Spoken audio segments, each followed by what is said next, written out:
I had a lot more fun than I thought I would making these videos, so I'm going to make one more today. This is the Attack of the Clones comic book, and there's a lot of things about this movie that I do enjoy a lot.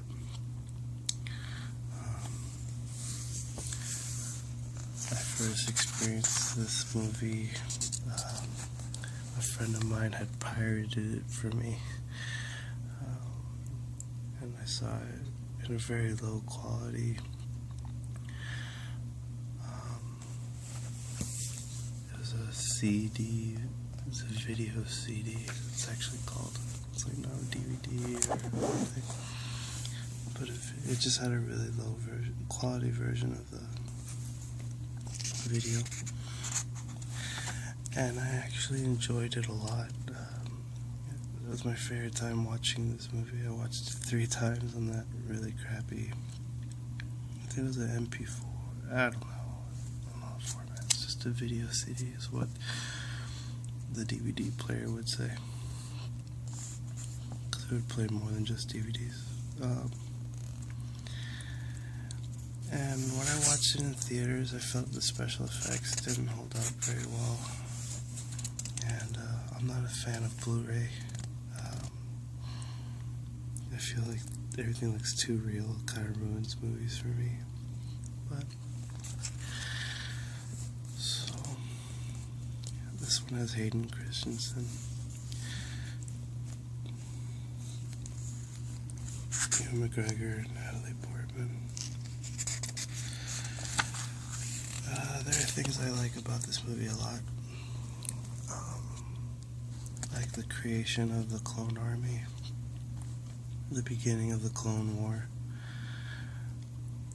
I remember being a kid and before the internet was as streamlined as it is now, and you would still hear rumors about stuff. And there's Jango Fett.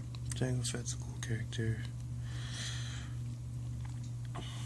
Sam Weasel, I think her name is. She's only in it for a moment.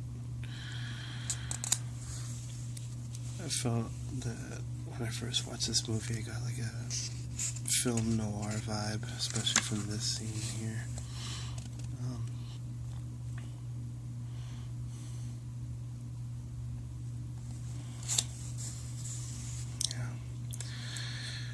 The novel for this movie is really good.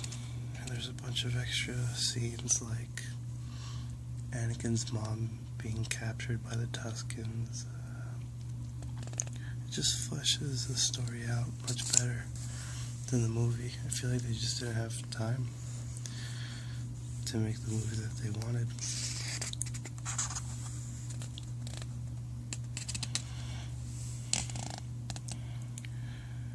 Let's see, what else do I like about this movie?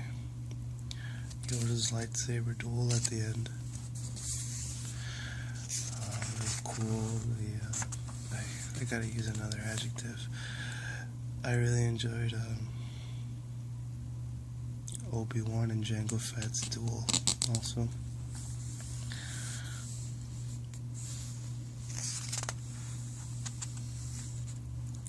I enjoyed seeing Obi-Wan and Anakin being all buddy-buddy instead of being at odds with one another. You don't get to see that too much in the films, but you really get to see it better in the novels, of course. There's that leap of faith that Anakin does.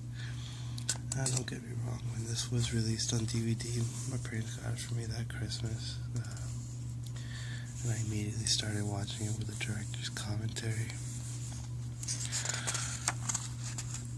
to find out all the stuff that I didn't know about the film already from just watching it.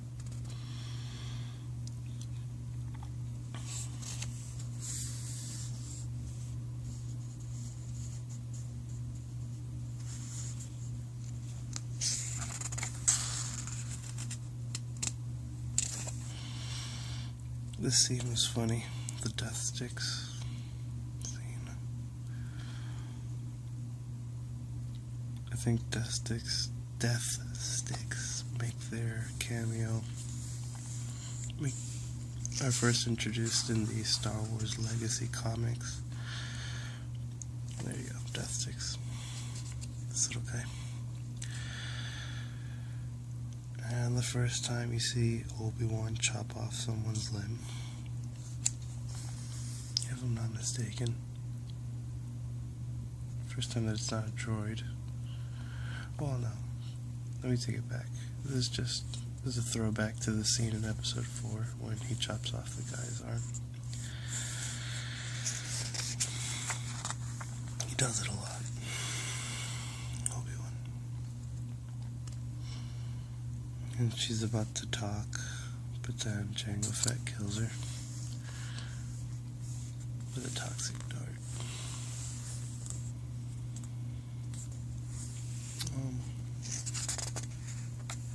Aesthetically, I like how dark this movie is. I think the best thing about this movie is that it introduced the Clone Wars, and I really enjoyed the Clone Wars. First, the animated series, the one that was just that was drawn by the guy that did Samurai Jack. I like that one a lot. It really made me excited for episode 3. I remember watching it regularly. And, but really the Dave Filoni CG animated series, that one took things above and beyond the storytelling.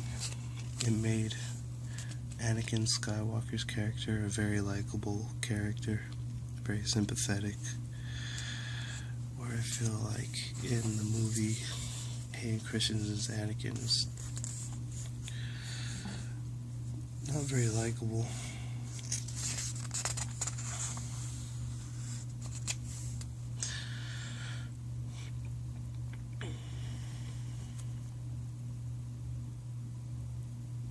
I don't blame the guy either.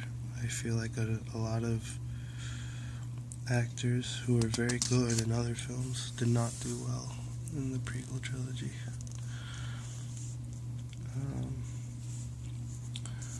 I think Obi-Wan, Ewan McGregor probably did the best out of anyone, but Sam Jackson was a little flat, Natalie Portman,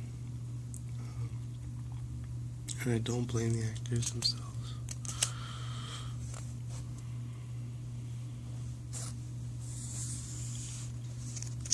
This scene was cool, the silhouette.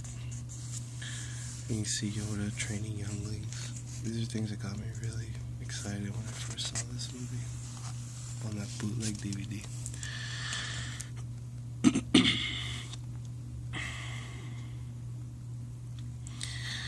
This was hard to swallow. Even the first time I watched this, I was really attached to these films, and I wanted them to be really good because I was already a big Star Wars nerd, and I would talk about it all the time. I was always very excited about Star Wars, and I wanted other people to like it too. And there's a lot of excitement because we didn't know how the prequel trilogy was going to turn out. And these could have been amazing films, and that's okay. They have their strengths. I enjoy what I enjoy about them. I'll be honest, there was a time where I resented this movie and I wouldn't watch it, but Geonosis, no, I'm sorry, Camino. Owens. I always thought were cool. I like in this Clone Wars animated series, the CG animated series, the training sequences that they have on Camino. And this part was cool. It was very creepy. I didn't know if I could trust these guys or not. And seeing all the young Jango Fett's clones being trained. I didn't know where this was going, and I had no idea what Sifo Dyas was, but I found this all very exciting when I first watched this.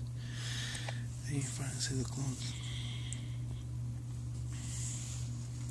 When I first heard of the Clone Wars, when I watched the first movie, Episode 4, and Obi-Wan mentions the Clone Wars, I didn't know it was so literal.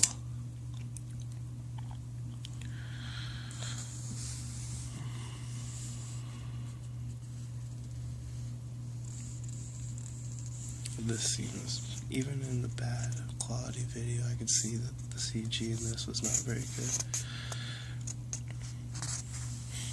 Star Wars isn't the only film to suffer from, like, trying too hard with CG. Other films do it too, but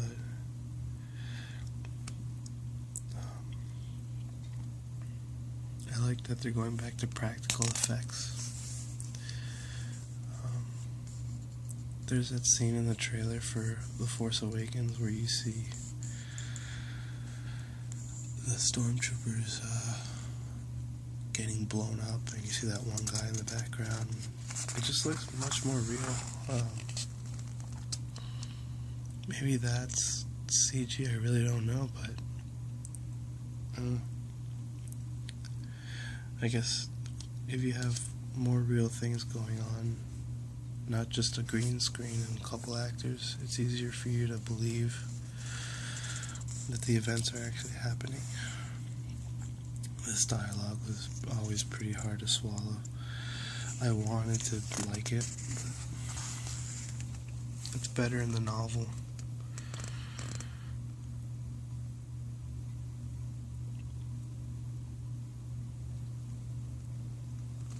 Sorry, it just got dark outside.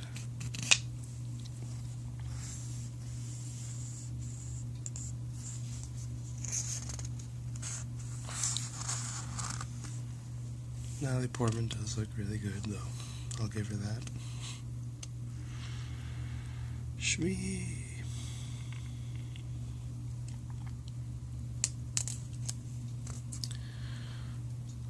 I'll take this time to talk about the Clone Wars animated series, since it has something to do with this film. It takes place between episodes 2 and 3. The original cartoon one is no longer canon, but it was really good. I liked it. It reminded me of when I was just waiting for episode 3 to come out, and I had no idea what was going to happen. Well, I had an idea of what was going to happen, but I didn't know how. And I was excited. I was very excited. I was always hoping that it would come and just be the best film of all 3 of the prequel trilogy. Looking back, I think episode 1 is my favorite of the prequel trilogy, with episode 3 as a close second.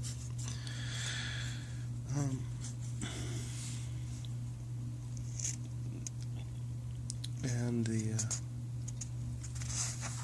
I like how moody it was. I like the animation style for that first one.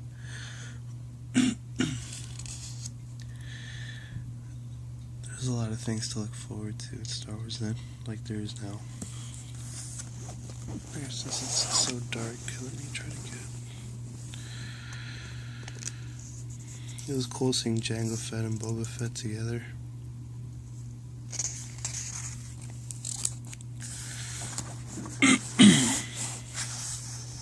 And there's that. So now he places a homing beacon on the slave one.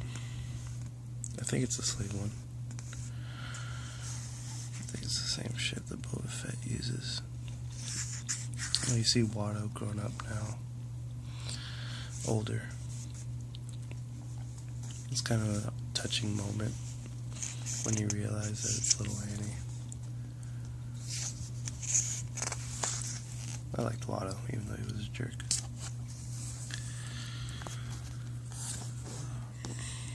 This scene was really cool. I really need to find a new adjective. The scene was really wizard.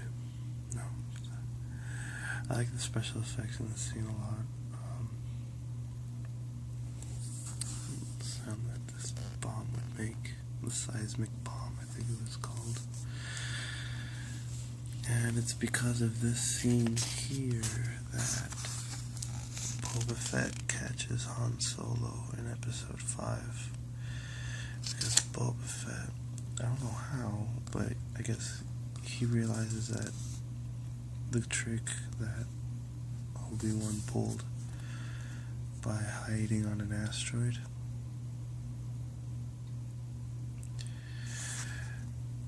and that's what Han Solo did. He hid on a piece of garbage, and Boba Fett was the only one to figure that out, and it's because of this scene in the movie, apparently. I like seeing C-3PO in his new body armor. It was a little touching seeing their interaction after all these years. I really liked seeing Owen and Beru for the first time, and Lars. I had always wondered why they called it Lars Homestead.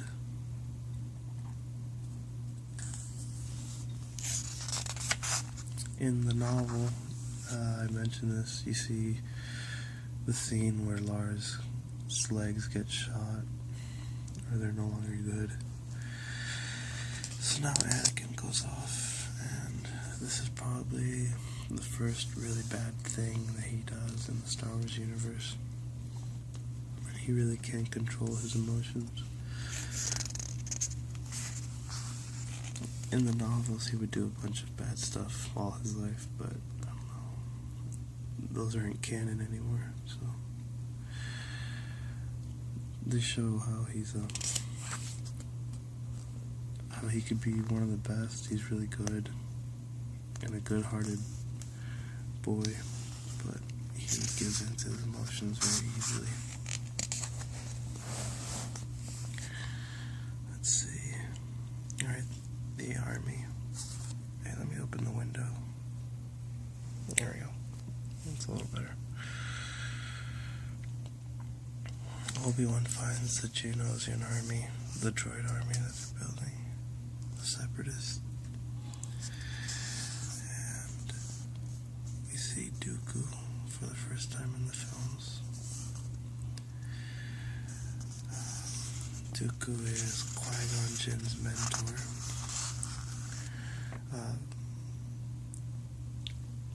He trained Qui-Gon when he was a child. And no one knows this yet, but he's turned to evil. In the novel Darth Plagueis, you see how he gets talked into leaving the Jedi Order. And the whole thing with Sifo-Dyas and the droids are explained a little better. Here, Anakin finds his mom. She dies. When I first saw this scene, it was very sad, because I remember this character from the first movie, and she did a very good job. And here we go. Now he kills everybody. And not just the men, but the women and the children. It's a famous line that's still hard for me to watch in this movie. Anakin's all moody. Surprise, surprise. I needed to sneeze. I didn't want to ruin the video.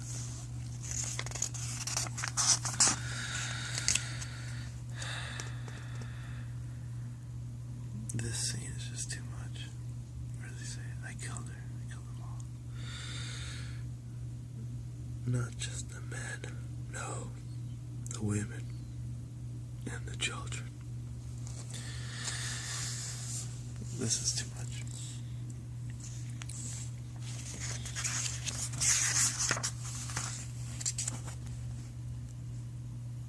So, Obi-Wan gets kidnapped pretty soon. Again, I like seeing C-3PO. I'm not sure, I think this is the first time that these two meet. R2-D2 and C-3PO.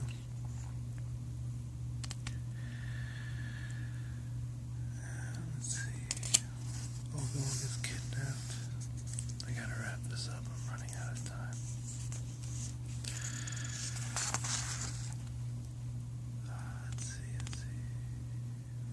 celebrate the creation. Jar Jar saves the day. I'm just kidding. He doomed the galaxy. Who gives this guy voting privilege? I mean, why would they allow him to speak as a senator? I just, like, that does not make sense. Just because he's a war hero doesn't make him intelligent enough to influence political decisions. So here we are, Dooku, not yet confessing that he's the bad guy. But pretty much giving you enough clues to figure it out. This scene I thought was a little just like an unnecessary action scene. I know that these movies need these type of scenes in order to sell toys, and they're kids movies and kids like this stuff. I'm not hating on that, but I didn't really care for it.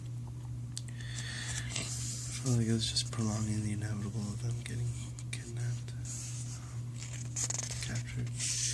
I liked C-3PO's head being put on a droid body, battle droid. And here we are. Their trial, their fake trial. Yada.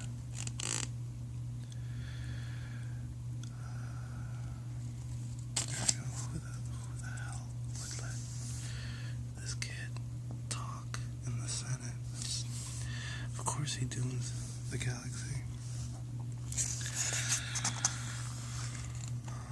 And finally, the Battle of Geonosis is about to begin. Their final kiss before the battle. And this is the first battle of the Clone Wars. Of course, they escape. They're doing really good on their own. And just when you feel hope is lost, Yoda saves the day. What the Jedi do. I loved watching all these lightsabers light up. That's when I realized that the main difference between this movie and the original trilogy is that in this trilogy there's thousands and thousands of Jedis. It's kind of sad when you think about this is the most Jedi that there will ever be at this given point in the Republic's history.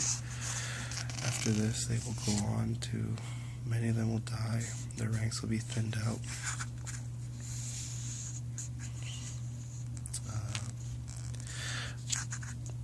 I like this scene, Jango Fett being beheaded by Mace Windu. Again, you'd think that you'd see a character this cool in more than just one film, but nope. I guess some of the coolest characters are only in one or two films, and they die very quickly.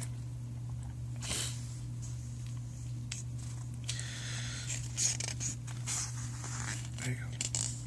I was wrong. Now Yoda lands. And around the survivors, a perimeter create. I think members of NSYNC were supposed to be in this scene, but that was taken out of the film. For all I know, they're still in it. Who cares? It's just a bunch of guys in suits and green screens. And this scene I liked. I liked the first battle of Geonosis. I liked all the ships. This lightsaber duel is exciting. Felt like Anakin was an idiot to rush into it, obviously. And then Obi-Wan got beaten very quickly. Anakin comes back. He shows off what a good fighter he is. They would have easily won this if Anakin wasn't such an idiot. And this part, I had no idea that you're gonna see Yoda fighting. So when this happened, I was just floored. And even though the quality of the video wasn't good, it kind of helped it. I love seeing Yoda fighting. So much fun. Probably my favorite part of this movie. I have other things I like about this movie, but seeing Yoda fight is probably my favorite for the first time on film. And I like seeing this scene because it foreshadowed a lot of what's going to be happening. Coruscant again. And the marriage. There you go. So I'll be back to make more videos. Thanks for watching.